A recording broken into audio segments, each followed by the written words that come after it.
I thought the cookie box was a comfort, sweet crumbs in silence, but every bite paints the room in echoes and shows shapes that shouldn't be.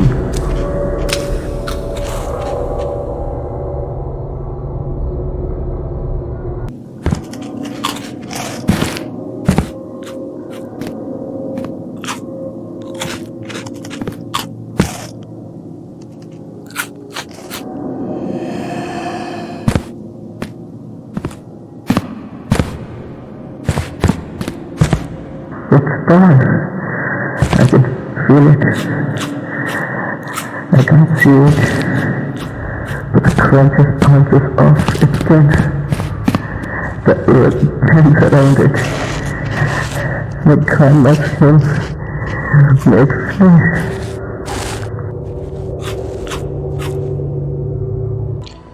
It's a very human thing to do the things we are asked not to do. Even if we don't realize the consequences, we end up doing it. Brackeys community raised the question, what if we risk it for the biscuit? And that was the theme for this year's Brackeys Jam. The premise is simple, make a game about risk versus reward. But since it's a jam and it's usually open to interpretation, but we had to include a biscuit in it just to be safe from the people calling it out for taking too much liberty of literature to interpret it. We had many ideas, and about 3 days before the submission, we changed the idea to make Risky Bisky. It's a simple premise. I'm sure you must have heard a version of it as a kid. No sweets or the monster will come. Ours is a story about a kid who didn't listen to the grandma and the cookie monster came for them. Only that the kid is voiceless and visionless and very weak since birth, but they really had good hearing. Long story short, the kid said, let's risk it, and ate grandma's biscuit. And now they're stuck in a sticky situation. There's this popular Gary's mod called lidar where you scan and you get the lidar effect. The environment can be seen as these dots. There's a game called Scanner Sombre which also implements the same effect for the horror. I found this really cool GitHub project which is basically the same for Unity, which is based on this project over here. And I'm using this project called Static Mist by this guy for the PS1 art style that this guy implemented. In the Unity side of it, AI behaviors for NPCs, this is not being used, it's for audio. I wanted to implement, no time yet. Dialogue system is used for dialogues, it's really cool. There are free alternatives if you want. And not used, this is for the environment over here by Synthi. Shapes is for 2D artwork for generating sprites and other things in the editor. Starter assets for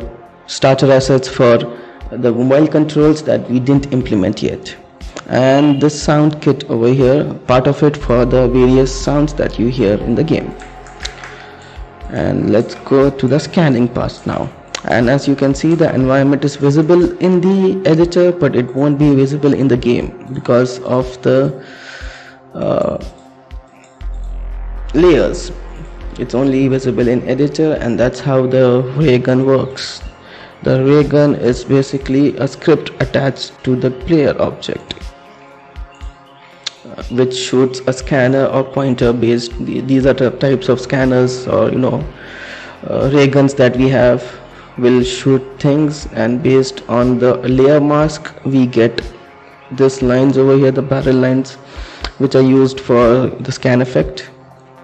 And based on where it has hit, it saves those points in a point renderer. Basically, the point renderer is using the VFS graph for rendering things. We are basically having two lists with points and colors and two textures which have been updated based on the points and colors. We get the points by simple conversion of tags. Basically, if you see over here in the ray gun, we just compare if it's a square, round or not, and based on that it will catch the point based on the color it has to show and where it has to show. That's basically what a ray gun mode is doing. A ray gun mode, there are like multiple modes in it. Two of them are spiker mode, paint mode and scan mode. In scan we just scan around a particular angle basically, and then the same logic is being implemented. If a desired surface is hit, then use that surface, otherwise don't use it. I mean, that's about it actually. Just return the point that it has been hit, and along with that just give me the color that we want. That is being fed to this VFX graph over here. In the VFX graph, it's basically a supercharged particle system. Basically, we get the position texture and we get the color texture, and we use those. The color is being fed directly, and then the position is also being fed directly over here. I wanted to change the colors temperature based upon the distance, but I was not able to implement it in time, so yeah, we scrapped it. So if I just give you a quick playthrough in behind the scenes mode.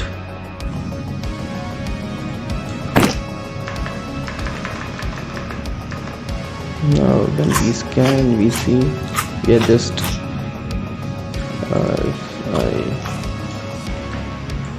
if I just show you a bit more of what's happening over here, you will be able to see. 1 second.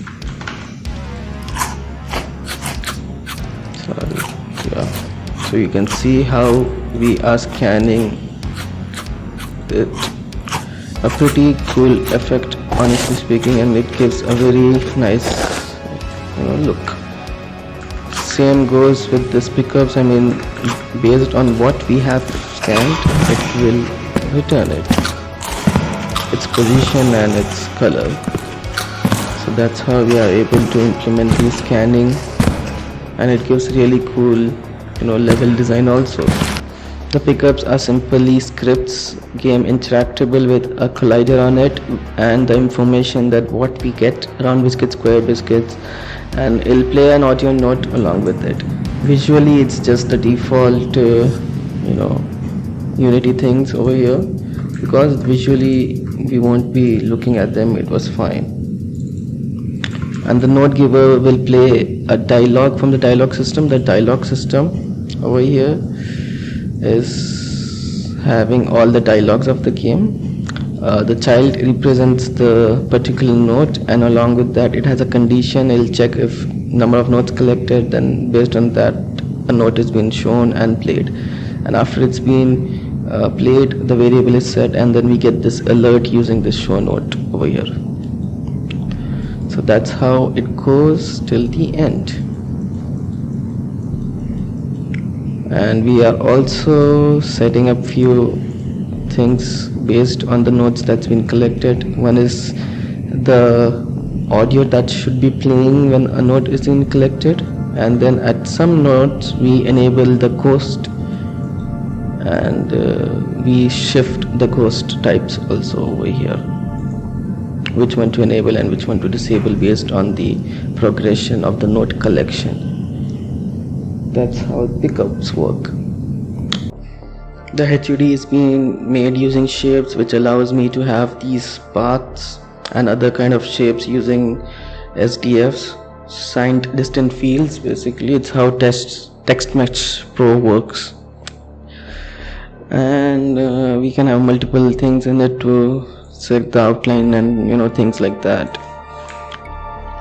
In the game, audio plays a big role actually, and for that we had to make a lot of audio sources. We had to put a lot of audio sources around the map, and we had this idea that in each environment there should be environmental sound, and there should be small sounds that's playing around for point of interest. We were not able to implement a lot of point of interest, but we did implement a few of them, like these small ones over here. These play particular sounds that's been done using this Unity randomizer, basically audio randomizer, which allows us to play random sounds in the game. So we have this loop being played, random sounds are being played, and we are using a lot of randomizers to complete our task of making each area feel a bit different. Along with that, we also have each area playing their own songs, environmental sounds, basically, to make it feel and look each area is a bit different.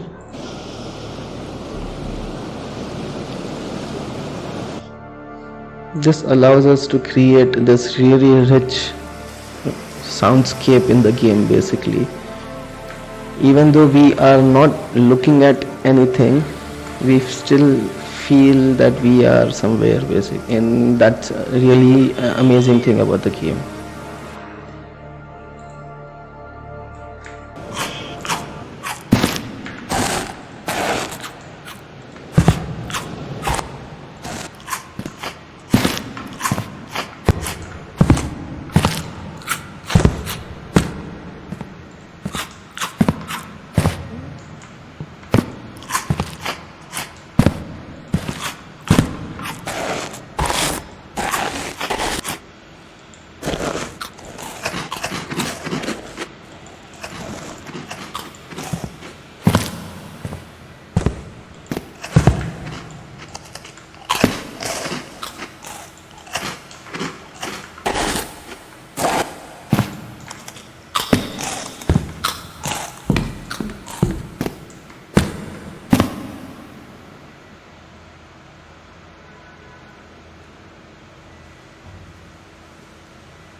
This fills the air with a lot of atmospheric elements that even without visually we can portray a lot of feelings, basically.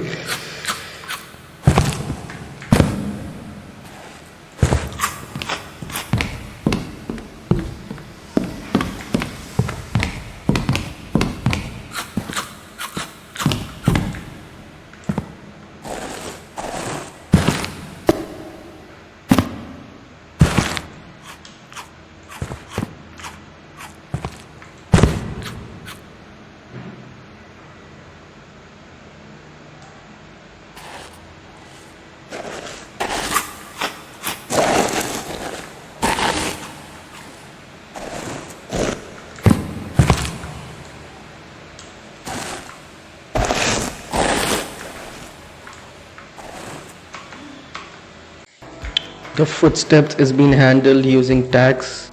We have multiple tags determining what kind of sound to be played, and on the player we have a script which has all the footsteps with their randomizers, basically.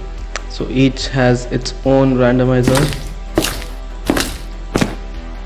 and we have all the various sounds that we are using for this. And that's why we are able to have multiple different sounds from multiple different areas. What we actually also did is made few things sound not what they are visually supposed to be. So even though this is a stone, so even though this is a stone walkway, we have still put an ice tag on it.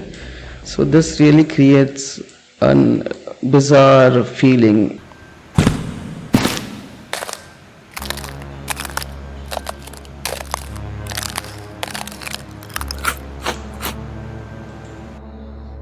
We also have reverb zones based on each area, which determines how to echo the sounds, basically. using the reverb zones.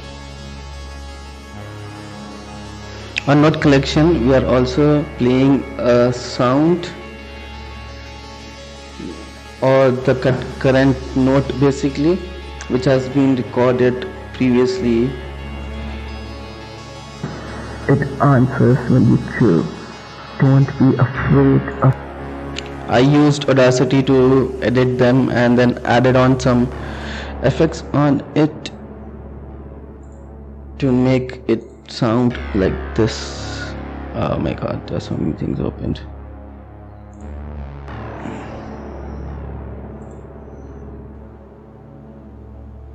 All of the current notes and enemies are being assigned to the game director, and based on the state of the game it will change the available rounds givers and available square givers and how many items it should give to the player, and it will randomly select 8 notes from these 9 notes and then enable them.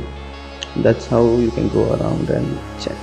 And based on this curve over here, we determine the number of biscuits which are available to the player. At the start they have much more biscuits than towards the end of the loop, and this has a much steeper curve. So that's how we are handling the basic base game logic through a game director basically.